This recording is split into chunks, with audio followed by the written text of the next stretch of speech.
here in the perimeter, there are no stars. Out here, we is stoned, immaculate. Hello and welcome. This is the C86 show. I'm David Eastaugh. As you know, we love a special guest. This week it's going to be the turn of the writer, journalist and author. It is Rob Harvilla, who I spoke to very recently to find out more about life, love, poetry and all that other groovy stuff. Has just published a book that came out at the end of 2023, available from all good bookshops and also online. It's titled 60 Songs That Explain the 90s. It's an absolute page-turner of a publication. And also Rob has a very good website and also does a podcast talking about these very songs that we're going to chat about in this interview. So after several minutes of interesting but casual chat, we get down to that exciting subject that was the early formative years. Rob, it's over to you. I don't think my first 45 was David Bowie, unfortunately. I had the Stray Cats Rock This Town. Yes. I think that was a 45. And the B-side, I doubt it was Stray Cat Strat. Like, that sounds too good. Like, that's also kind of a hit song. And so it was, I think that's really tough. That's an awesome first 45 for you, but also everything is downhill from there. You know, and so maybe the Stray Cats was a little better because I love the Stray Cats and I love the Stray Cats when I was whatever 5 years old. But like, you know, there's room to grow. Yes. You know, there's an arc. There's a very pleasing arc there. That was probably, if not the first, then one of my very earliest, you know, singles 45s was the Stray Cats, and I remember them quite fondly. Yes, well, I remember being on the school bus, being very excited by all those kind of classic singles. It was around the same time, I think, there was like Squeeze and Joe Jackson, Elvis Costello. They were all there on the radio alongside lots of dreadful other singles at that period of our lives. But, you know, they were the kind of ones that even as a young person, one thought there's something a bit more exciting and a bit more less novelty and less kind of gimmicky. But yeah, there you have it. So you were sort of 5 in 1980, were you? 79, 80? Oh, yeah, that's the way the timeline's going to... I'm from 1978. I was born in 1978. And so it's like the early 80s, you know, where my memories start, right? And so the timeline's probably jumbled a little bit. But I do have this memory of being like at a drive-in movie with my parents and holding like the physical cover of the Stray Cats thing. You know, I'm in Missouri. I'm in, you know, Missouri at the time, and like culture doesn't necessarily get to Missouri first. Yes. And so partially there's like a 2, 3, 5 year delay happening culturally, especially pre-MTV. And so, you know, I can make that timeline work if I futz it a little. Yes, absolutely. So getting to the age of 16, 18, where in the UK we're leaving school and you're obviously going to college or university. What happens then? This is the kind of, I suppose, mid-90s almost, that you're starting to sort of have that kind of next moment of sort of leaving the family nest. It was, yes. I went to college in 1996, right? And so the mid 90s, what animates this show, you know, what made me gravitate toward the 90s in the first place is that I was a teenager in the 90s, right? And this was the music I loved and grew up with and sort of comprised my identity as a teenager and arguably even now. But yeah, mid 90s, I was an alt rock kid, right? You know, like just listening, you know, obsessed with MTV, obsessed with Rolling Stone and Spin, you know, obsessed with alt rock radio. And so that means, you know, Nirvana, Pearl Jam, Soundgarden, Nine Inch Nails, Smashing Pumpkins, etc. You know, like I always try and remember on my show that I have a very superficial and an American view of Britpop, right? You know, it's like, oh, Oasis, Blur, Pulp, you know, like I know all those groups, but I understand, you know, academically that they feel completely different to me as an Ohioan than they would have to somebody living through it in London at the time. Like there was a real, you had to be there to get the full effect sort of thing happening there. But no, I mean, this is the music that made me, and it was a very meat and potatoes sort of alt rock mindset that I had all through high school and college. You know, I got into college rock when I became college radio, when I went to college, but this is what I grew up on. Absolutely. Yeah, so with the 90s, obviously it's interesting how different it is between the USA and UK at this stage, isn't it? And Yeah. it probably is the same for each decade. There is this kind of quite a shift and change because in the, I was the 80s indie kid, and that was shaped with, the world of Thatcher. She gets into power in Mhm. 79. Then we have the Falkland War, which kind of makes people very patriotic on the right, really patriotic, and Mhm. then she becomes almost like the second queen of the country. And then we have the miners' strike and this massive thing against the unions. Then there's Greenham Common with, like we're going to get nuked, and Thatcherism really is running rampant. And you've got Reaganism, obviously, and MTV. Exactly. It's sort of And the every mirror. Yeah. and greed is good, and there is this kind of they're selling off all the utilities in the UK. People are making a Right. quick buck, but it turns out to be completely a terrible deal most of the time. And then sort of that decade, is shaped in this country with we suddenly had I suppose the new romantics and the Blitz kids. Then we have goth. Mhm. Then we have indie pop. Then we have this Trevor Horn production and this huge sound of Duran Duran and Spandau Ballet, which Yeah. leads to sort of Live Aid and this kind of we're going to feed the world and hope they know it's Christmas back at home, which is probably not they probably couldn't give a damn about, really, could they? I don't think they cared or But knew then it for was me, Christmas. the 80s is shaped with the Smiths, the wonderful I was world, gonna say, the Morrissey Ma moment, and we're all very angst-ridden and depressed, which is, the sure. UK loves being, if you're on the left of centre, that's where our happy, safe space is, really. But then they split up, it's a JFK moment in 87. And then, that next wave of kids come along, the 16, 18-year-olds, and there's the ecstasy world, and then there's kind of, the Happy Mhm. Monday, Soup Dragons, Primal Scream, all those kind of bands suddenly hit.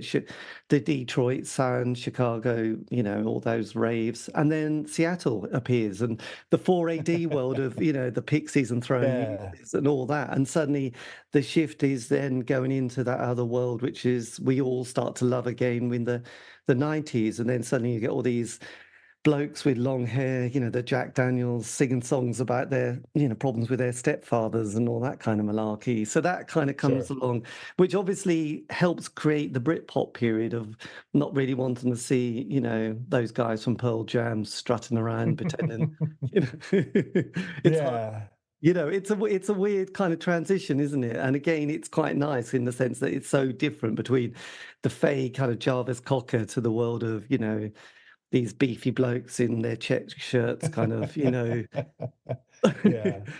whining about their sort of hometown, really, aren't they? So yes, the 90s. But then the 90s is interesting because then it finishes with, like the 60s starts, well, it gets really good in 67, finishes at Altamont and the death of Hendrix, Morrison and Joplin and Brian Jones the year before. You have Woodstock 99, that sort of bring We certainly do. Our own Altamont, it's wow. I was fortunate to have not attended or witnessed, on pay-per-view or whatever in real time Woodstock 99. Like it's not funny, but it is remarkable the way that that's, endures as a symbol of like the death of everything, right? It's like The Ringer, like we put out a really good documentary, one of several about that period, and it's the end alternative rock in America, as typified by Seattle, by Nirvana, Pearl Jam, like Nirvana, 1994 is where that peaks, right? And it sort of dissipates from there. Green Day comes along, The Offspring, like we have a pop punk moment that for some people never stops, but like that's where it was really huge or started being really huge. And then by the end of the decade in America, you've got new metal, right? It's the Limp Bizkits, the Corns of the world have, Linkin Park is coming. Like that's what sort of takes over the rock energy. And that is a super dour, super macho, in some instances, and Woodstock 99 certainly qualifies. It's like incredibly ugly, and terrible, for society, and that's how the decade ends. yes. So That's with enough of that. So kind of as it sort of slightly marries into your book that you've done as well. The kind of one of the things that comes out of that film and the 90 last part of the 90s is what are these kids on? What are they all about? And there's this kind of idea as people are trying to make Yeah. sense of this kind of crowd that these young people didn't have any purpose. There was nothing. They were having it too good. And what happens when there's no struggle? You know, you get this kind of horrendous kind of, I don't Right. know, like Apocalypse Now, isn't it? It's an exhausting film because you think, God, it's gone bad. And then you think, God, Mhm. that's Friday, then Saturday. And it's like, now things are going to get really worse. And you're thinking, Yeah, you know, yeah. and you're almost starting to hyperventilate, going, I can't believe what's going to happen. And you think, oh my God. And then the Chili Peppers decide to do Fire by Right. Jimi Hendrix. And it's like, oh my God. Not an inspired choice of cover in that one. Yes. So So, too bad. so your book, the book. So when did this? I know you explained this a little bit in your introduction, but when did your feelings of the '90s start to sort of come, you know, up again? Because obviously, you know, I love the '80s, embraced all the indie pop. Then things happen in life. You go, you know, you sort of you let go of it a bit. You sometimes feel a bit embarrassed, and then decades later, one starts to embrace it again. And there's bits Sure. you quite like. There's bands that you missed the first time that you pick up the second time. You Mhm. know, the bands that you were very familiar with, you're often not so excited to listen to them again because you're a bit bored. But there was an Yeah. intrigue in one's decade, you know, and I didn't, you know, and I shouldn't confess this on air, but, you know, goth rock, you know, was just like an embarrassment, you know, and now I listen Hmm. to it, and there's been 3 books on goth rock, you know, since last Sure. year. You know, there's John Robb's, Kathy Unsworth, and the guy from The Cure. You know, it's suddenly everyone loves goth, and I'm Right, thinking, right. you know, and it's kind of interesting. We really revisited the '80s quite a lot, and obviously the '90s is now getting scratched over as well. So when did you start sort of? When did your '90s reappear? You know, I when we wanted to do the podcast, and this is 2020, this is the summer of 2020. I've always thought it was relevant that this is mid-COVID lockdown, like very serious. You know, we're sort of cloistered and my wife is pregnant and we're not really going out. And it's just like a terrible, you know, physical, spiritual, medical, emotional environment, you know, and I'm cloistered here in my house. And it's like, why don't I revisit the songs of my youth? Right. And I like to interrogate the idea, as you said, of the 90s as like a frictionless or like, you know, less conflict driven time comparatively, right? Compared to right now, it feels, you know, like utopia, maybe, but that depends on who you were and what you believed in, you know, and what was happening for you then. That's a very sort of cloistered, overbroad way of looking at it, but that's the way that I looked at it too. And like I enjoy interrogating, you know, the truth of that or, you know, the lie of that, of what the 90s really were like. But you know, we want to do a podcast. We want to do a podcast about songs. We need some sort of organizing structure, maybe a decade. What about the 90s? You know, and it's slowly over the course of the lifespan of the show that I realize that why I love the 90s so much and why the 90s is the perfect framework for this is because I was a teenager then. I was in high school, I was in college. I know this music. I love this music. I am emotionally bonded to this music in a different way than any other music I'll ever hear ever in my life because it's just the music when you loved when you were a teenager, you know, that's you. So much of that is always going to be you, even if you go back and listen to it later in life and sort of cringe at some of it. The cringing is part of the process as well. And so the show grew organically from there, and the show is scripted, right? It's a monologue. I write it out. I suddenly have 500,000 words of raw material. Why don't we try and do a book? We can't just bind up these scripts because that book is too big. Like, how do I reorganize, you know, 100, 120 songs, you know, into book form in a way that'll be enjoyable for people who know the show well, but also for people who don't know the show at all? And the book was a really fun challenge. I've always wanted to write a book. I'm thrilled that I finally got to do it. And I just wanted to get these songs, in many cases, songs that like I think anybody knows or anybody at least has heard millions of times, like get them bouncing off each other in different, you know, in hopefully new and interesting ways. You know, can I get from Celine Dion to Hole, you know, in one paragraph, you know, just that kind of thing. Just finding ways to talk about like sellouts, right? You think of sellouts, you think of Green Day, right? You know, you think of signing to a major label or not, but you think also of Ice Cube and like Coolio and Dr. Dre suddenly becoming like suburban, you know, MTV stars, you know, on the cover of Rolling Stone. You know, rap music is suddenly huge, but like it's huge with a lot of white suburban kids with no experience in Compton or with anything really, you know, that Dr. Dre, that Snoop Dogg is rapping about, you know, and that sort of dissonance the way that Ice Cube, I always think the way he talked about it, like white kids are eavesdropping on my music. I'm making it for black people, white people are eavesdropping. Like that tension and that concern that someone like Coolio had about selling out, suddenly being on MTV. That's interesting to me as well. So just trying to find new ways to talk about these songs, these artists, these videos. There's a nostalgic, pulse to all of this, obviously, but I do hope to sort of interrogate a lot of these ideas, that we have about the decade and about what were the biggest songs and what were grouped together and how. Yes, absolutely. And it was interesting you mentioned, the songs when you're 16, because I know Lemmy and David Bowie were born the same year and strangely died Sure. within a month of each other. But they both said, when they were asked that question, your favorite, your most important artist, it was always Little Richard. They both said it, and Yeah, I yeah, remember yeah. Lemmy saying, that's the music when you're 16 is going to be right there in your DNA. It's going to be Buddy Holly, Eddie Cochran, Yeah, Elvis yeah, yeah. Presley, Little Richard, and whoever and whatever comes along next. It's still not, you're not 16, and that age is sort of a golden moment, isn't it, where it Of all course. is kind of happening. But you also in the book mentioned that you played guitar, didn't you? Acoustic guitar, which strum along. So did you have those kind of moments of thinking, in the 90s, I could be there, Woodstock 99, if only?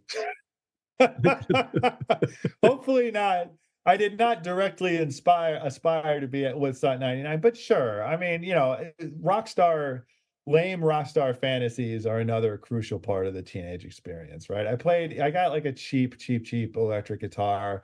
Then I had an acoustic guitar in college. I had like an open mic night sort of singer-songwriter phase. I played bass in a few bands. I played bass in a ska band, right there in 1997 when ska was suddenly hugely popular on MTV, like the Real Big Fish, Sublime, No Doubt, sort of Nexus, Yes. the Mighty Mighty Boss Tones, things, so yeah, I mean, I played in bands, sort of weekend warrior type situations that never really came to anything, but it was important to me. And yeah, I have, my guitar still here, my bass is still here, and it bums me out sometimes that I don't pick them up ever, but there was a setting aside of what seemed to me anyway to be childish things, eventually. Yes. A little But then, sad, but but probably I loved your necessary. track listing, actually. They're all very sensitive and existential, aren't they? There's nothing frivolous in your selection of. I guess though, at the time when you're on sort of Well, strumming thank you. away to a young Yeah. lady, you probably needed to show that your yin yang side quite well there, didn't Yeah, that's right. I needed to showcase my sensitive side, and I really don't think that I did not convey the proper amount of sensitivity. It didn't work, you? is I what don't I'm know. saying. Put in an early Morrissey is always good. You can't go wrong There with we go. that. I should have. I could do a sleep I could on see, yes, piano, then that worked okay for me. half But a person, otherwise, half a person. the what that would have been a great one too. Asleep and please let me get what I want are the ones, that I always Yes. gravitate toward. So just on the podcast, and and I did sort of mention at the beginning, I sort of the first one I listened to was your Chumbawamba one, because I sort of don't know Oh why yeah. it sort of came onto my radar, and then I sort of listened to it and was Yeah. wondering how far this, and then I was thinking, my God, the detail that you and Dorian have gone to is it's like there was Dorian's so no cool. Yeah. no little bit of moldy moss unturned. You just got the whole chump, and it was fascinating. So you analyze things in incredible depth, don't you? And sort of were bang on the money with that one, and knew the most Well, intricate thanks. little things that were just fascinating. So your research is extraordinary. Well, thanks. I really appreciate that. In some cases, I bring, a familiarity with the back catalog. Like Smashing Pumpkins, for example, is someone I listened to so much in high school, and like there's still a lot of research and reading, and a lot of gaps to fill in, when I go to do them or whatever. But I start with like a base of personal experience. Less so with Chumbawamba, right? It's Tub Thumping was everywhere. I played it on college radio, a couple of the follow-up songs, but I did come into that one much colder, with much less experience, and that is like a crazily daunting catalog, right? That's like it's like 7, 8, 9, 10 records before Tub Thumper, before the record, before they break, right? It's like the early to mid 80s they start, and you were talking about like Thatcher and the miners' strike and stuff, and that's definitely the universe that they come out of, and they're anarchist punks, for years, who very, very slowly decide to become like subversive pop stars. And like I remember that episode specifically as like very intimidating to me in terms of the listening that I had to do, and just wrapping my full head around both the catalog, just both the discography and just the context surrounding it. But I do think it's important, right? And like Dorian, like talking to someone, Dorian Lynskey, and just the knowledge that he brings. And again, like this is something where if you're from the UK, if you have some sort of personal experience, it helps a whole lot. Like I'm coming to this song as a random one-hit wonder, MTV smash that came out of nowhere and left just as quickly. Like I don't have the context, the historical context that I think you want to have with Chumbawamba. So sometimes I'm bringing a lot of stuff I already know to it. Sometimes it's I'm going in not cold, but like I'm going in without, a lot of the context, a lot of the backstory that I really want, and I've just got a lot of listening to do. So I thank you. I'm relieved if it sounds Yes. like I know what I'm talking about. Well, I think it's interesting because obviously no one would understand. Well, there's the Chumbawamba EMI, and then there was also Sonic Youth signed into a major, which was kind of at its time at the time was just Mhm, seen as mhm. like another kind of the Sacrilege, yeah. universe was were we going to go into a black hole and die? Because they were sort of signed into a Right, major, and is this possible? And can they do it? And my God, they have right. done it. Do we still like them? Shall we just burn their records now? But we all Mm, love Kim Gordon, so we can't, and it's all that we kind of. do. So it's kind of it's just interesting of that time how important being on an indie label, and not just any indie label, was important. There was Rough Mhm. Trade. There's all the other little ones like the Pink label, which I mean these are tiny little indie labels in the UK, and Glass Records and all this Sure. stuff, and obviously Chumbawamba were there.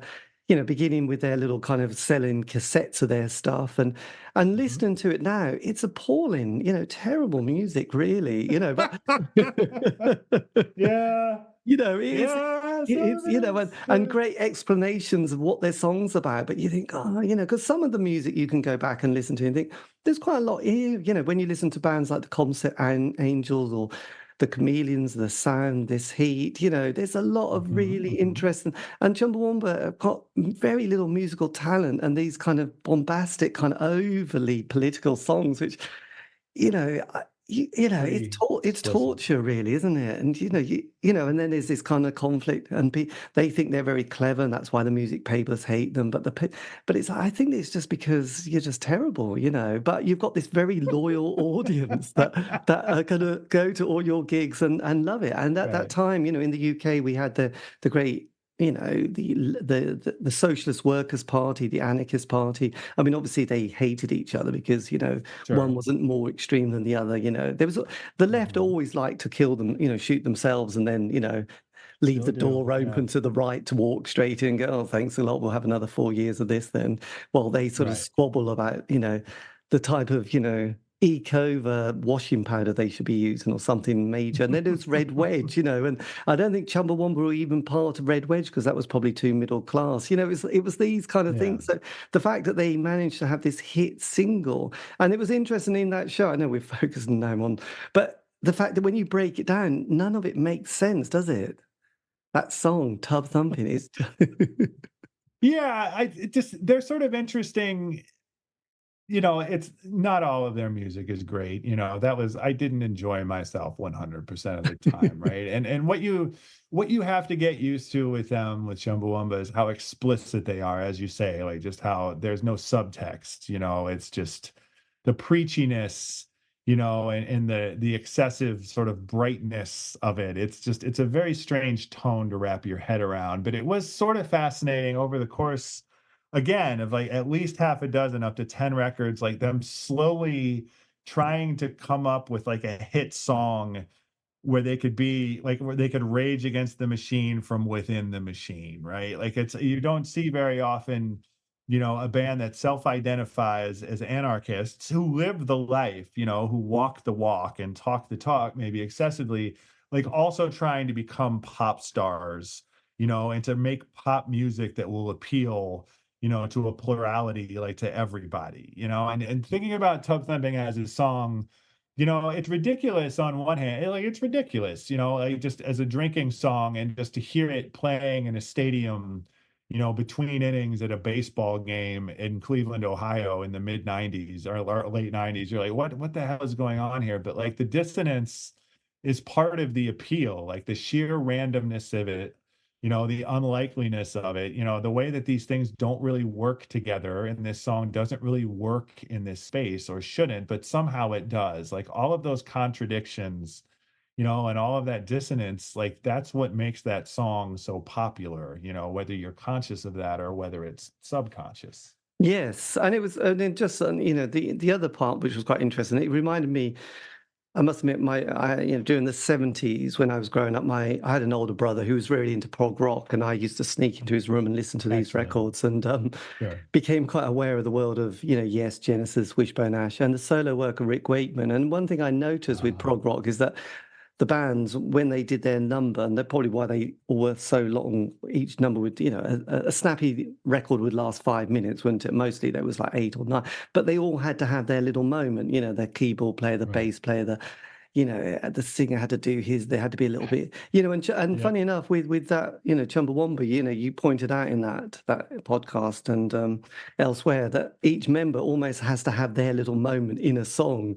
Say, no, I need to do this. Oh, okay, well, so we'll put it all, you think, this is not going to work, and then it's like anarchy. Yeah, anarchy does not work as a musical principle, or it shouldn't work, but occasionally it does. Yes. and occasionally, it works. So anyway, yeah, no, it was just kind of interesting. So then, with the book, you've got your separate chapters, and you sort of brought together different sort of bands and different artists and different songs, which is kind of interesting. So how did that process sort of develop? Because obviously you've done the podcast and you seem to really enjoy it, and you get really deep down and interested in it. So then how did you all sort of editing brain come together to put the book into a concise 300-page volume?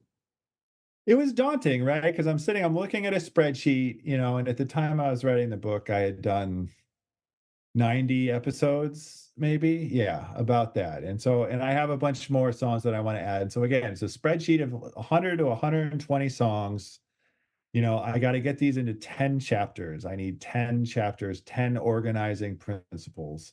And I wince at this phrase, one hit wonder, right? Like I don't want to be dismissive, reductive, anything like that. But I do Chumbawamba, Tub Thumping, just looking at it, immediately does seem to group together well with songs that, from my perspective, and again, like a very American, very Midwestern alt rock perspective, feel like flukes or just sort of weird, quirky things that happened out of nowhere. So like the Macarena falls into this category. That is a very different sort of musical universe, but in America, at the time, that's suddenly just a song that was, I don't know who these people are, but they're suddenly ubiquitous and everybody's doing this dance. And I don't understand how this happened, but this is suddenly the biggest song that ever happened to anybody. And like, what else is in that chapter?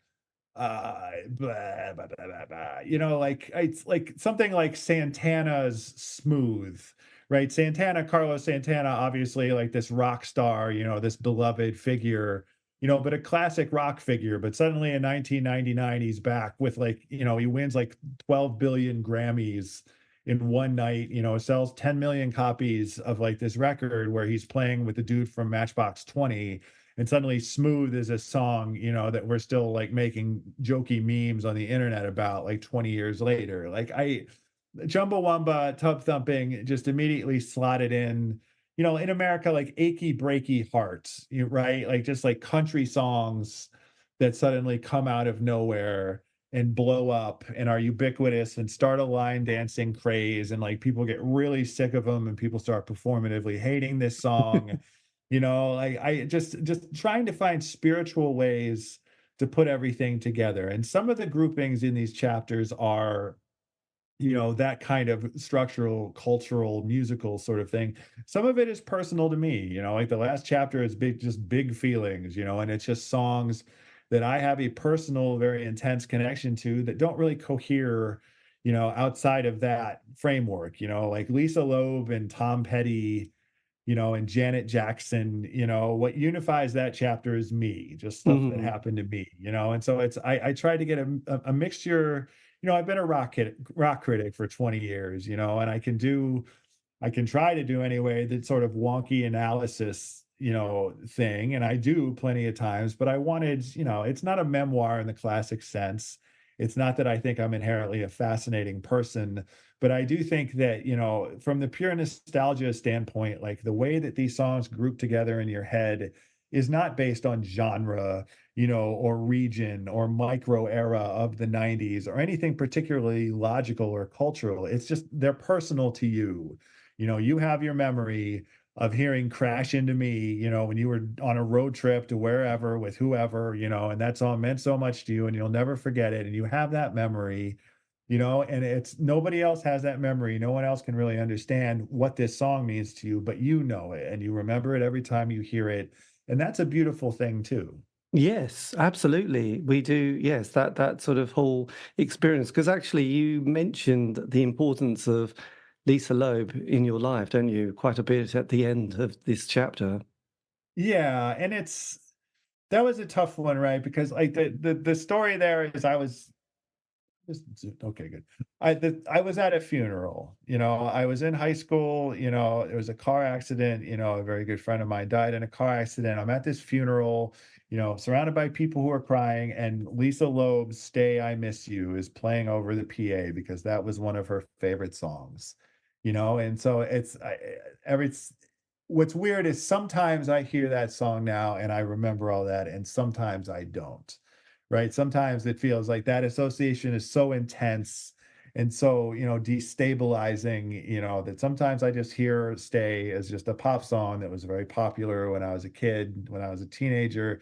And sometimes I have this very intense, personal sort of grieving reaction still. And I try to be very careful about getting too personal and like using other people and other events, other tragedies to sort of animate, my silly little book about 90s music or whatever. But yeah, there are those, most of your associations with hit songs of your youth are positive ones, or like, your road trips and your school dances and the songs that you sang into a hairbrush and wanted to be a rock star and tried to cover in your little garage band or whatever. But some of your associations are tragic, are terrible, and do change your relationship with that song forever. Yes, well, it's interesting because I remember your relationship with Tom Petty and his kind of classic album, Mhm. "Good to Be King." I think that's the album, isn't it? Is it? Wildflowers is the album. Good to be king is the Yes, song. and there's a sort of because this is a track that you or an album you miss the first time, and then you sort of pick up later, don't you? But then Yeah. Tom Petty is Sorry, one yeah. of those kind of artists, probably in the USA, is much bigger than in the UK. I mean, we obviously have Bruce, we had the Bruce Springsteen phenomena, but it's Tom, Sure. Tom Petty slightly slips in there, but not has the same, wow, God, Tom Petty, I suppose we remember him for sort of American, is it, oh God, American Girl? No, you're an American. American Girl. Yeah, yeah. That was like his first hit song. Yeah, yeah, And totally. then the brilliant duet with sort of Stevie Nicks, and then there's Stop yes, dragging my heart around. That's the there's best. that. But again, I suppose that chapter is particularly beautiful because there's stories about your sort of relationship with your children, your wife, the pregnancy, being the Yeah. hospital, sort of having all those kind of feelings. There was almost too many feelings, really, wasn't there? Sort of wondering what was happening next. There was yeah, it's Tom Petty, like, I forget, was it 94? I think it was when that Tom Petty Wildflowers album came out, and when I was a teenager, Tom Petty was huge in America. He's sort of quintessentially American, starting right with American Girl, right? But, like, Tom Petty in the late '80s had, like, or in the '80s, the whole '80s, had this sort of MTV resurgence, right? Like, I remember seeing his videos, for, like, Mary Jane's Last Dance, Free Fallin', he was in his late 30s. He was older, he was clearly like a classic rocker even when I was a teenager, but he felt sort of timeless, right? But that album Wildflowers, with It's Good to Be King on it, like I liked that song when I heard it on the radio, but it's not until I'm older, right? It's not until I'm in my late 30s, early 40s. It's not until I have kids, and I have sort of a classic rock sort of mindset and proclivity myself where I truly get, Tom Petty, and I could hear his music, hear that record, hear that song, It's Good to Be King, in a completely new way. I sort of didn't grow up with him, he was a little more grown up than me, but there's sort of a parallel there. And I almost sort of catch up to the way that he must have felt, when he was making that music when I was a teenager, and then it just so happens that, my firstborn son was born, and I was holding him as a newborn, like there in the hospital, and I just start singing a Tom Petty song, because I'm trying to think of a lullaby, and that's the first thing that pops into my head. And so now I have this lifelong, sort of permanent Tom Petty association, with my son, with fatherhood, with immediate, instant new fatherhood, and that's a very powerful bond, of course, to make with, a song, even one that you've known and loved all your life. Yes, but there's also the story of your wife, you having the child, but your wife being operated on. Is this all part of that? The Tom Right. Petty. And then yes, yes. And then my and this was, again, when we started the show, it was COVID lockdown. It was 2020. My wife was pregnant. My third kid, my daughter, was born on Halloween 2020. Right. And the show had just started. And everybody turned out right, but like it was a very difficult, birth, and my wife had to be operated on, immediately after giving birth to my daughter. And so I'm standing there holding my newborn daughter, and there's the screen or whatever, and my wife's face is right here, but that's all I can see. And she's being operated on, and it's this very, this combination of holding, my daughter and being very concerned for my wife. And again, like it's sort of a blank what I was thinking or feeling or doing in that moment, but there's a possibility that I am again singing Tom Petty to my daughter just because I have established this is the thing I do when my children are born. But like this is the thing that calms me down as well, And I remember, just over the span of the show, I had done like 40, 50 episodes of the show before I did the Tom Petty episode on It's Good to Be King, and talked about all this stuff. And I did not go into this show thinking that I would be personal at all, that I would talk about my children, about my family, and partially because I don't know if that's interesting to anybody, partially out of just privacy concerns, just not wanting to use them for like content or whatever. Like it's always been this sort of push and pull. But that was a moment, of vulnerability where I did sort of experiment with the idea of being a little more personal, and that's not a level I go to very often. I think a little of that goes a long way. But like the reaction that I've gotten, from this show, the DMs, the emails that I receive, and about that episode specifically, but in general, it's all that kind of personal. Oh, I remember what I was doing, when I was listening, to the Dave Matthews Band or Pantera, or Missy Elliott or whoever it is, everybody's connection to this music is hyper personal, and so the idea of the show fundamentally has always been like I just talk, a little bit about my personal connections, and that just spurs you to think about your own personal connections. It's not that I'm giving my life story because my life is so fascinating, it's just I'm sort of showing that this is the way everybody interacts with music. Yes, no, God, it's very kind of amazing actually that bit. But there's another very interesting chapter and very interesting subject that kind of comes through, in the 90s as well. And I think you address it in one of your chapters, kind of feminism, and obviously two men talking about feminism might not go down well. But anyway, what the hell? So in the, but I grew up, kind of understood a certain amount of feminism in the 70s, but I was quite young, and in the 80s, being a sort of that's left of center, the whole, like I said, Socialist Workers' Party, anarchist, got sort of a lot of kind of people telling me this and that, and explain stuff quite well, and sort of understood an awful lot what was going on. Obviously I mentioned, Greenham Common, and then we had I know, I mean, I probably relate everything to music a bit, but, we had there was the Tracy Chapman, Suzanne Vega, there's Michelle Of Shock, course. there was all those other bands that came along, like the members of Chumbawamba, but also members of other sort of indie bands from, Tracy Thorn in sort of Everything But the Girl, and she was in the Of Marine course. Girls. There was the Raincoats. There was, there was a band called Heavenly with Amelia Fletcher. So there was a lot of strong women during that period. And obviously the 80s is very much my period. But then the 90s is another whole world, because obviously, we mentioned Woodstock 99. They had 3 women on the act over 3 days. Not One over. per day. One per day. Very carefully parceled out the women. Yeah. They probably Jesus. they got away without being, murdered and raped. Poor Jewel. Yeah, that's a tough gig. That was a good, and and so it's kind of interesting, this kind of decade, because it comes over so hedonistic, doesn't it, and sort of carefree and wild, but then you've got this chapter, women versus women in rock, actually starting with one of our great bands with Harriet Wheeler and the Sundays, actually, and then sort of bringing in a lot of the other bands, and you do an amazing podcast as well on the Cranberries as well, which is Dolores as well, which is another kind of complex one. So yes, so this chapter, was this another one of those slightly tricky ones to navigate?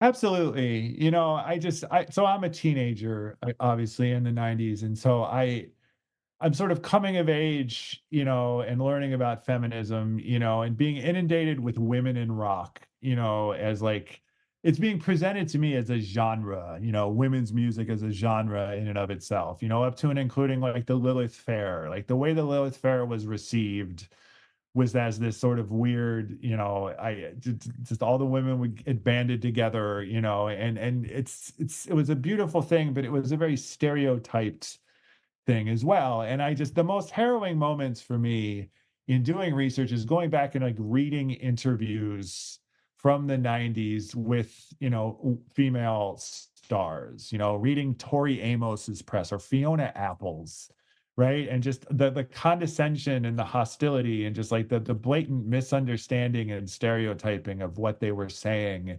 and just the way that Tori and Fiona in particular, like, were open about talking about sexual assault, both in their work and in the press, and just how uncomfortable that was and how uncomfortable it can be to read now. And also factoring into this is like the Britney Spears moment, right?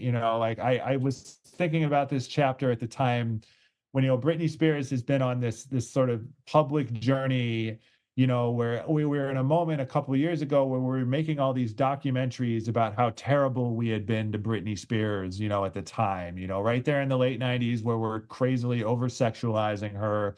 Then there's the tabloid era, and then the conservatorship that sort of took over her life. And we sort of realized, looking back on the magazine covers and the radio interviews, and even Ed McMahon's being creepy. And we have so much to apologize for about the way that we talked about and presented, this music at the time, and it's so talking about that chapter, it's a double-edged sword, right? Because putting them all in one chapter is just doing the same thing, that I'm trying to admonish or trying to like change the public record on, right? And so I'm trying to filter all this through, the ways that someone like Sinead O'Connor or Dolores O'Riordan or Sheryl Crow or Fiona or Tori or TLC, had the way they had to fight against this stereotype, this box, that the press was always trying to put them in. And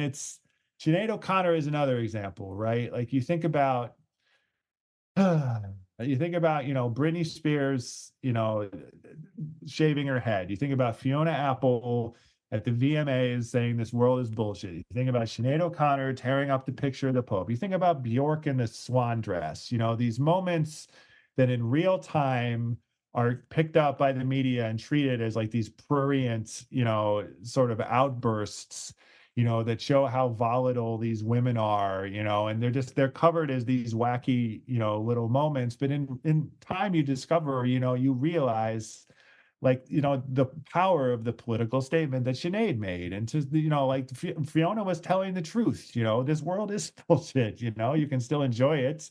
you can still be a part of it, but that doesn't mean it's not true. These moments that in real time get women branded as sort of crazy or volatile, in time it's they were right, and time has proved them right. And now we have this impulse, to apologize to them in a way that can infantilize them all over again. Then you get like Britney Spears like rebelling against the barrage of documentaries attempting to apologize to Britney Spears. And then you have to apologize for that. Like the cycle of that is very interesting to me. And just to Yes. try and to filter that through being like a teenage boy, right? And I'd like to think I was a good person, and hopefully I was, but I have, as a consequence of the media, but also as a consequence of being like a dumbass 14-year-old, like a very cloistered view, of gender roles, and rock and women in rock and just category and everything, and just interrogating the way that I used to feel, is another big part of what I'm trying to do here. And hopefully not ever in like a scolding way.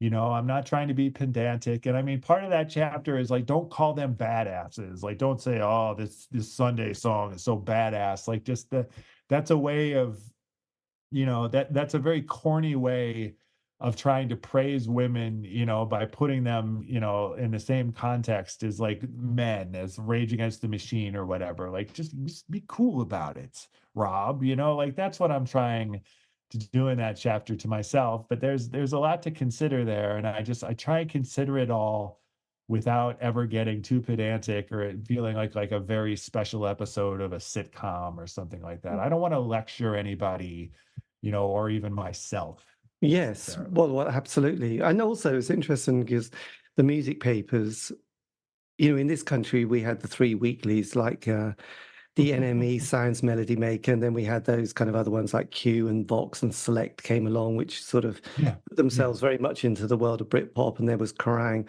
But it was Rolling Stone. What was really interesting with that one is when you see the covers during that period, it's like, it's a little bit, there's a tumbleweed moment. You think, my God, it's just a porn cover, isn't it? It was just like naked women on the cover of a music The paper. Britney one, the first Britney one is rough. The Teletubby, it's not what you want. No, it was, it's just fascinating how quickly things can change, Right. from what you would imagine, when you hear Kurt Cobain talking, when you had the Morrisseys, you had, like Sinead, you had the Indigo Girls, Natalie Yeah, Merchant with yeah. the 10,000 Maniacs. You're thinking, if you stopped it there and thought, what happens next? You would say, oh, well, it's just going to be equality. It's going to be beautiful. We're all going to be, you don't see Woodstock 99 just literally around the corner, do you? No, And you do not. No, you do not. so, so yes, that's quite an amazing one. And so with that, yeah, and I like the fact that you've tackled, some of these things so sort of kind of head on, because again, I love the depth, things like the Harriet Wheeler and the Sundays. Yeah. Not many people would have sort of put them, would have gone that much into I suppose, the UK really, and a band who were on Rough Trade at the time, which was quite Mhm. interesting as well. So then you're another chapter which is fascinating, vivid geography, or everybody hates a tourist. So how did this kind of chapter come about? Just looking at this list of songs, there were a few things happening there. And like Everybody Hates a Tourist is a pulp line, right? It's from Common People. And like Common People is a song, when I found it, when somebody played it for me in college, I loved it so much. And Common People is a song, about, excoriating this woman for trying to be someone that she's not and trying to pretend that she's poor, and because she thinks that it's cool to pretend to be, a poor college student when, and just that idea and just that line, everybody hates a tourist. I started to think about my own relationship, as a teenager, as a college student with rap music. I'm listening to Wu-Tang Clan, I'm listening to Mobb Deep, I'm listening to this very gritty, very place specific sort of rap music, that's describing a universe that I have no familiarity with. Again, going back to, Ice Cube, Coolio, Snoop Dogg, the same thing on the West Coast, going back to NWA, just this idea that it made you feel, that you were in, Compton or whatever, but you're not. You never have been. You very well may never be.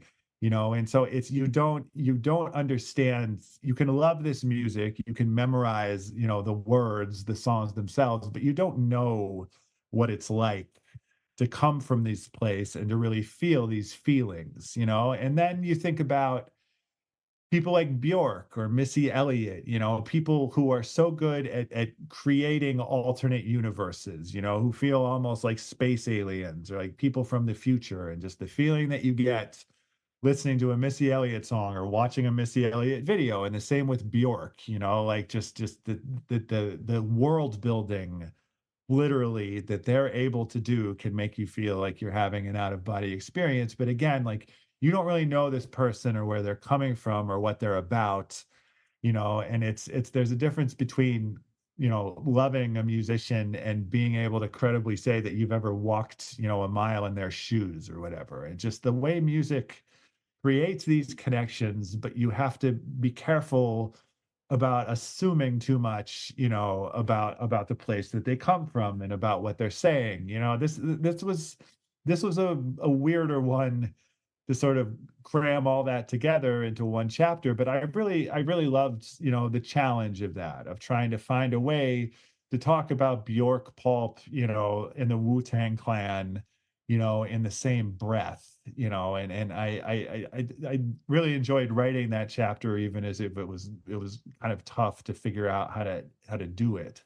Yes, it's kind of interesting because obviously we had a DJ in this country called John Peel, which was the go-to place for sort of all the interest Sure. in new music, who introduced me to just every sort of type of music. And he was that was the early 80s. So I suppose he was started Yeah. to play, there was Public Enemy, but there was also all the other Grandmaster Mhm. Flash, and then a bit of African Bambaataa, then LL Cool Sure. J, and then sort of Tila Rock, and there was other women called the Real Roxanne Shante, Sweet Tea, Right, right. all these Yeah. kind of, and everything was quite fun. There was Digital Underground, there was the Della Soul, and that was kind of that period. I even went to this thing called Fresh 86 at Wembley Arena with all these acts for sort of 2 days, and got my eardrums Oh, sort of cool. absolutely blown. But it was interesting. But by the time the NWA came along, I don't know, I just went, oh, that's not really my gang. So I couldn't take Sure. on that. I'm going to be a gangster now. A, I was probably in my mid-20s, and B, I thought, no, I'm not. I can't pretend to be, living in the Right, ghetto with the newsy. I'm much more into right. sort of happy lyrical kind of rap. And it No, was I also, get it. and people like Salt and Pepper were there as well. So Sure. it's kind of interesting how quickly. I suppose it has a big impact for a 16-year-old who decides they're going to somehow relate to a world that has absolutely nothing to do with them, and sort of take on that Yeah. persona.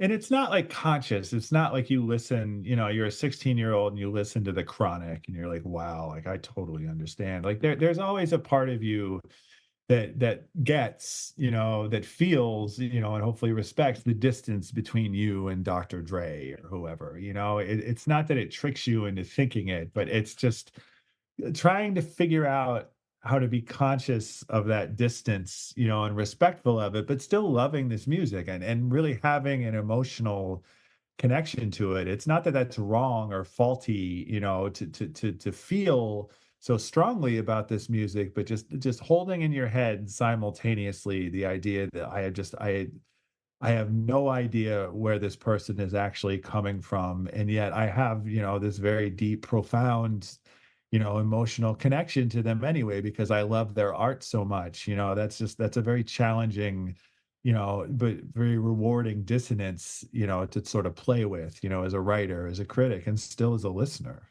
Yes. So okay, one chapter which is also kind of fascinating, and I think the one that I probably would say 90% of the songs I can't bear is teenage high, teenage teenage Yeah. high jinks, which is Uh-huh. obviously, which is kind of interesting because I think Yeah. because Yeah. these sort of songs where you pretend to be a person that you're not, I suppose, it's kind of interesting, isn't it, Sure. that this is the one. So what was your sort of feelings behind this particular one, on this one? Well, so that this would be a chapter that's organized more. along personal lines, right? It's not sociological. It's just this is the music that I loved when I was a teenager.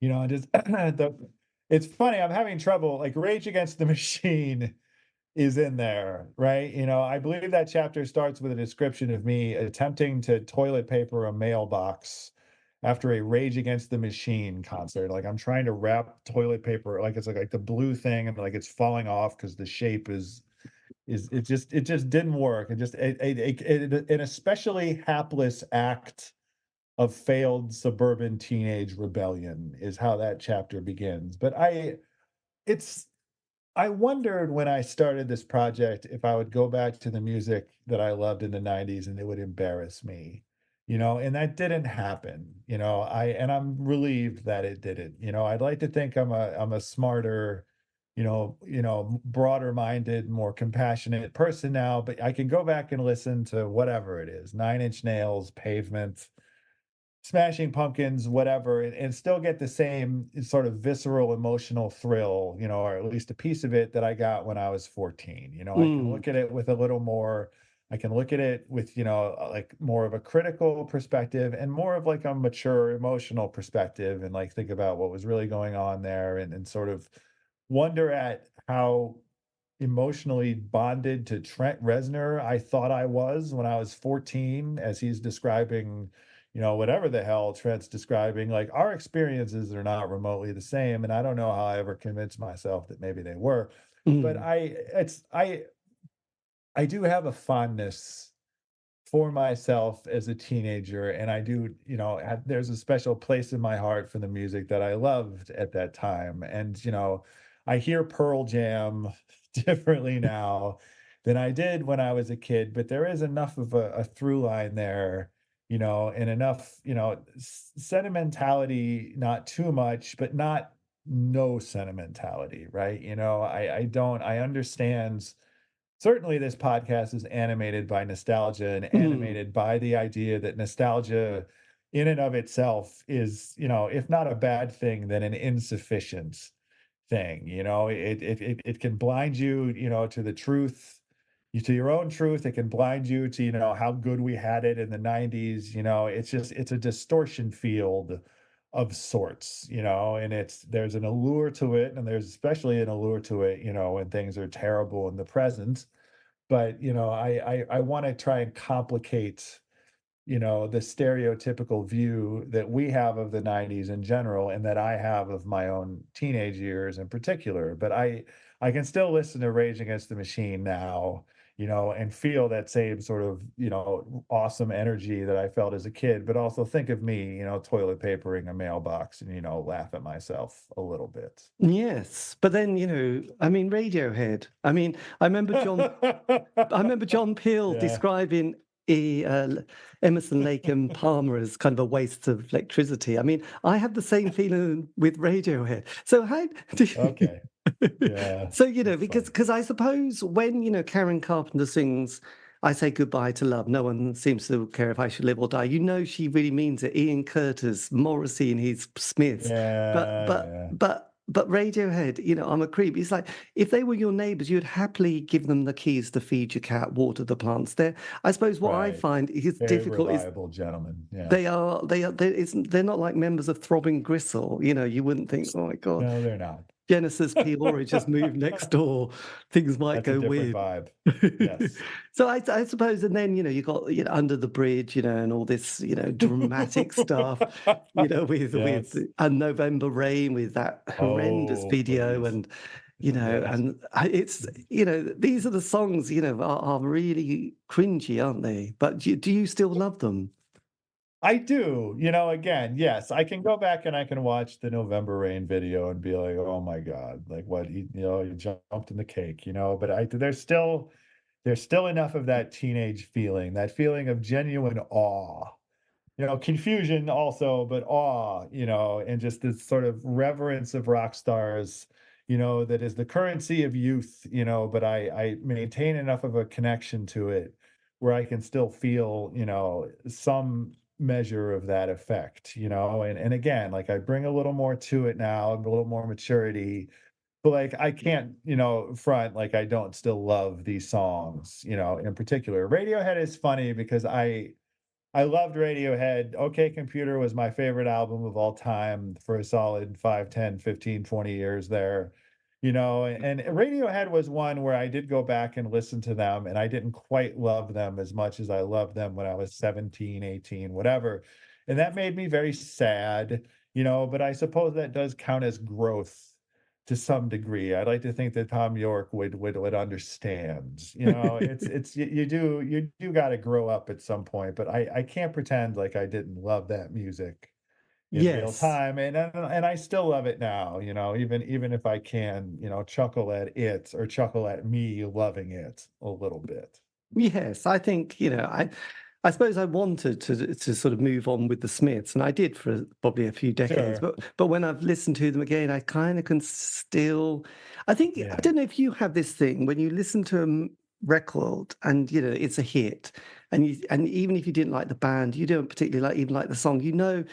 Whether it's Suzanne Vega's Luca or Todd Mm. Thumping or any of these kind of Hey Ho Silver Lining by Jeff Beck, you kind of know there is a hit. And when I don't know if you ever get these documentaries occasionally where they'll want to write this hit song, so they get the producer of the day, like Guy Chambers, and they'll get this great guitars, they'll get this great studio, they'll get a great singer, and they'll work on this project, and they end up with this song, and they present it, and you hear it, and after 10 seconds you go, oh, just enough, this is terrible. Do you ever sort of wonder what it is that makes that record a special? Do you ever sort of think, what is it that is something, because I can understand why, some of Guns N' Roses songs are great. I can understand, why, some of, Red Hot Chili Peppers. I kind of get it, but it's embarrassing Yeah. because it's just like that.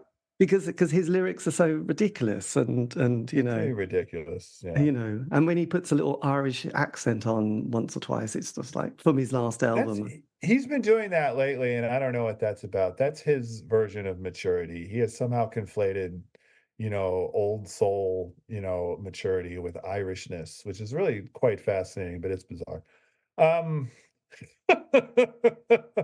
I, um, certainly I can listen, to an album and be like, "Oh, this is ridiculous." I don't, as a critic, I don't think that I'm like a hater particularly. I really admire rock critics who just despise things.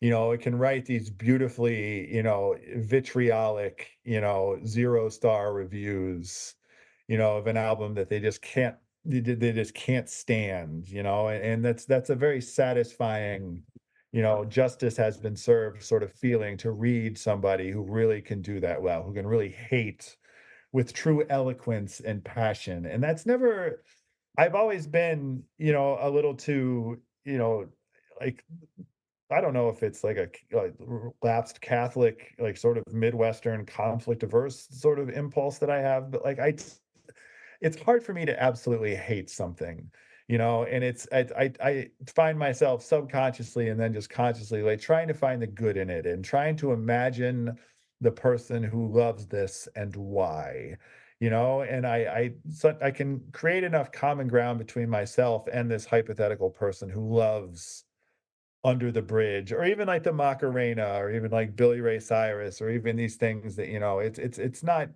the greatest feeling in the world to have achy breaky heart in your head for 2 weeks, right? Like that's not the most enjoyable experience I've ever had, but like I can watch that video and see like a crowd, of like slightly older women like really enjoying themselves. It's like, oh, this is really nice for everybody. Like I think I have a natural impulse to see the good, see the joy, see the value in everything, even if it's not particularly my thing. And I would probably, frankly, be a better critic and by extension, a better writing if I were able, to hate a little more passionately and eloquently. But I guess I just try and honor, that's a real people who try to do that and who try to hate something and just trash something for the sake of it. If your heart's not in it, if you don't do it well, that's its own sort of indulgence, right? And so it's like if you're not good at hating things, then like don't bother trying to, like, just to look cool. Yes. Well, I think in a way, and with that, it doesn't, there's no point. I think what's interesting is if you love something, but then you can see, I mean, like I love David Bowie, but I've also realized it's been a hard journey because though, when he died, suddenly it's like, wow. But it's like, no, actually, it was quite hard work at times. The 80s weren't that amazing. Some of the The 80s 90s and 90s were, yeah, were really it's tough. a And then there different thing. was, Heathen, which was great. And then there was Reality, which was, Yeah.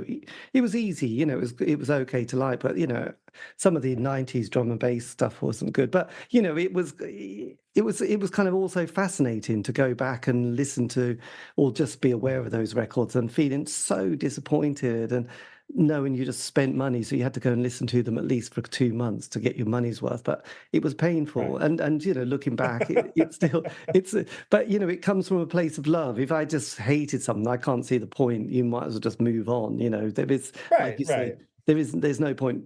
Because going back to Chumbawamba, it's kind of interesting when you know the work and you kind of like it, but also just kind of find it boggling because it's just like, what is this? This is just Yeah.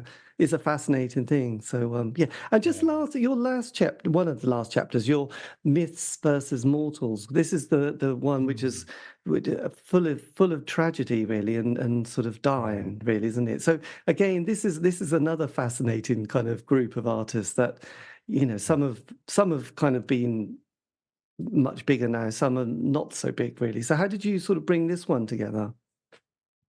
This is another case where I hesitate to look and see, like, oh, like Kurt Cobain, the Notorious B.I.G., like Aaliyah, Selena, Tupac, obviously. Like, what do they all have in common? Their tragedies, their tragic deaths. And I rebel against the idea, of lumping them together just for that reason. Like, that feels a little, prurient to do that. But I do think that what I wanted to do with that chapter is try to rehumanize them, and try to separate them from, their tragic figure roles, and it's like there's Selena murals all over the place, Biggie murals, just the iconic, Kurt Cobain, outfits and magazine covers, and the way that these people get canonized and sainted, in a way that is ultimately also dehumanizing to them a little bit. You don't just see them as people, you see them as cultural figures, as saints, as gods, but that's robbing them of a little bit of their humanity. And so just trying to go back and think about what it was like to listen to Nirvana in real time as like a shocked kid, as Nevermind sort of takes over the world and changes MTV, at least, radically overnight. And just what it was like to listen to this music before you knew the whole story, what it was like to listen to, Whitney Houston's I Will Always Love You is just like a massive bonkers hit song, without the baggage of knowing how, the Whitney Houston arc plays out. Like, just, Selena would be another example of somebody like Chumbawamba, where like I was aware of her, I knew some songs, I had an awareness of her importance, but I didn't grow up with her, as a central influence, the way millions of people did, and going into that episode and into this chapter, the part about Selena, just sort of understanding that, there's not a tourism element, but I am listening to this and looking at this person from somewhat of an emotional remove. I don't have the same memory, you know, that I have, with whoever, Trent Reznor or whatever. And so just trying to respect people who have that deep emotional personal connection while not pretending like I have it myself. So that chapter, on the show, when I do a Biggie episode, a Tupac episode, the Aaliyah episode was so tough because you have like a tragic death and then you have like R. Kelly, right? You have to figure out how to talk about her earliest work, and Mm. the way she was treated and the media treatment of her as well, and the way like her annulments, her marriage to R. Kelly was covered at the time. Trying to find a way to talk about all that without it coming off as like a very special episode, where my tone changes and I take on this very serious and grave and somber tone of voice. Like, I wanted to talk too about how joyful Aaliyah's music was, and Selena's, and Biggie's, and Nirvana's in its way. That it wasn't this isn't gloom and doom, and it wasn't listened to as an American tragedy in real time. That is what it became ultimately, and that does certainly color the way that we hear these people now. But in real time, you listen to Juicy, by Notorious B.I.G., and it was this atom bomb of joy, right? And just the experience, you listening to it and him rapping it, and just talking about, where he started and where he is now, and just coming to grips with his own success, his own fame, and just what a joyful, beautiful song that is, just from that emotional level, like trying to reclaim a little bit of that joy from just sort of the tragic cloud that inherently you get now with Biggie versus Tupac or whatever. And so that chapter is about trying to hear these songs for the first time, again, and trying to bring these people back to life, in a way that honors who they were in life a little bit. Yes, no, God, it's fun. It's all those stories and all those artists in that one are, it's a good chapter. I loved it. There you go. Well, thank you, man. No, it's good. And I have to say, I've loved the book, and it's been fantastic, and I've loved your podcast. So, thanks, just going forward, then, have you got any other projects on the horizon? It's so funny that I should have an answer to this. It's like the 90s, the book is called 60 Songs That Explain the 90s. We kept adding songs. We're up to 120 songs on the podcast. We have 3 songs left, and we are going to end the 90s. It was tempting to keep going, but I do think that we want to find some other framework, some other thing, some other way to do this, to retain the same sort of idea of the show and the book, but apply it to whether it's a new decade, I don't know, or a new sort of overall framework. The show will be back in some fashion, in a few months here, but I think it is time to bring the 90s to a close. I think there being a finite number of songs, of episodes, is sort of an important part of building a canon, however modestly we're trying to do that. And so the specifics we got to work out, because I just procrastinate as a matter of course. But the show will be back, but I do think this is the right time, to bring the 90s specifically to a close. And I have a lot of anxiety about leaving the 90s behind, but I do think it's the right move. Well, I guess it's, your safe place, isn't it? Now it's become, It has become a very safe place. I mean, it's become the place where I've spent the vast majority, professionally, of the last, it's going to be a solid 4 years of my life. And it's very strange to say that out loud and to know that that is true. But this is what I've been doing pretty much exclusively, since the fall of 2020.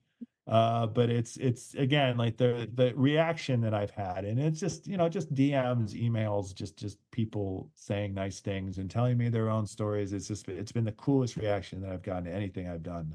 Yes, Professionally, it's been so gratifying just to talk, to people like you is such a cool thing, and I'm so appreciative of it. no, I absolutely love it. There's a couple of, like I said, there's a few podcasts I absolutely love, and this has become my new best friend. So yes, it's been Thank you. That's very sweet. The parasocial aspect of podcasts, and it well, is really wild, right? Just the intimacy of it, and I do it too as a listener. It's wild, the connection that forms, and how legitimate that is. Yes. Well, look, this has been fantastic, and thank you ever so man. much. If you want, I can always send you a link to this show, and you can always have it for your archives or on your social please media. let me know let me know when this is up, and I will put it up as well. Yes.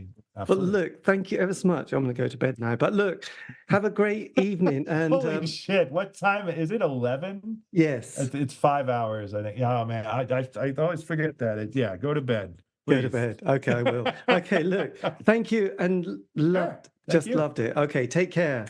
Thanks All right, again man, for take this. care. See you later. Bye bye. And that was me in conversation with Rob Harvilla, talking about his book titled 60 Songs That Explain the 90s. This has just come out on hardback at the end of 2023. And yes, worth checking out and tracking down and buying a copy. I'll give you the link in the notes below. This has been the C86 Show, David Eastaugh. So if you want to contact me, you can on Facebook, Twitter, Instagram. Just do C86 Show. All these interviews have been archived. Aren't you lucky? Yes, indeed, dear listener. Anyway, have a great week and stay safe.